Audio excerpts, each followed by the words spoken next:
കൊല്ലം മയ്യനാട് താന്നിയിൽ 2.5 വയസ്സുള്ള കുട്ടിയെ കൊലപ്പെടുത്തിയ ശേഷം മാതാപിതാക്കൾ ആത്മഹത്യ ചെയ്തു. മയ്യനാട് താന്നിക്കടുത്താണ് സംഭവം. മയ്യനാട് കാരിക്കുഴി കണ്ടച്ചനരികം വീട്ടിൽ 38 വയസ്സുള്ള അജീഷ്, ഭാര്യ 34 വയസ്സുള്ള സലു, ഇവരുടെ മകൻ 2.5 വയസ്സുള്ള ആദി എന്ന ഹർദിക് എന്നിവരെയാണ് മരിച്ച നിലയിൽ കണ്ടെത്തിയത്. അജീഷിനെയും സലുവിനെയും തൂങ്ങി മരിച്ച നിലയിലും ആദിയെ കട്ടിലിലുമാണ് മരിച്ച നിലയിൽ കണ്ടത്. കുട്ടിയെ ശ്വാസം മുട്ടിച്ച് കൊലപ്പെടുത്തിയ ശേഷം ഇരുവരും തൂങ്ങി മരിക്കുകയായിരുന്നു. നാടിനെ നടുക്കിയ വളരെ വേദനാജനകമായ ഒരു സംഭവത്തിനാണ് സാക്ഷ്യം വഹിക്കുന്നത്. ഒരു വീട്ടിലെ 3 പേർ ആത്മഹത്യ ചെയ്ത ഒരു സംഭവം ഉണ്ടായി. നാട്ടിൽ മറ്റ് പ്രയാസങ്ങളൊന്നുമില്ലാതെ, അതായത് നല്ല രീതിയിൽ ജീവിച്ച് ശാന്തമായി പോയിക്കൊണ്ടിരുന്ന ഒരു കുടുംബമാണ്.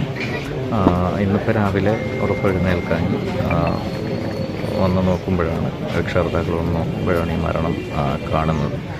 ഇപ്പോൾ പോലീസ് വന്നു, അതിൻ്റെ ഇൻക്വസ്റ്റ് നടപടികൾ നടക്കുകയാണ്. പോസ്റ്റ്മോർട്ടം കഴിഞ്ഞാൽ മാത്രമേ നമുക്ക് പൂർണ്ണമായും കാര്യങ്ങൾ വ്യക്തമായി നമുക്ക് പറയാൻ കഴിയൂ. 1 വർഷം മുമ്പാണ് അജീഷ് വിദേശത്ത് നിന്നും മടങ്ങിയെത്തിയത്. ഫിസ്റ്റുല ചികിത്സയിലായിരുന്നു. ഇതിനായി 3 സർജറി നടത്തി വിദഗ്ധ ചികിത്സയ്ക്കായി കാത്തിരിക്കുമ്പോഴാണ് തനിക്ക് അർബുദമുണ്ടെന്ന് അജീഷ് അറിയുന്നത്. ഇതിന്റെ മാനസിക വിഷമത്തിലാവാം കുടുംബം ആത്മഹത്യ ചെയ്തതെന്നാണ് വിവരം.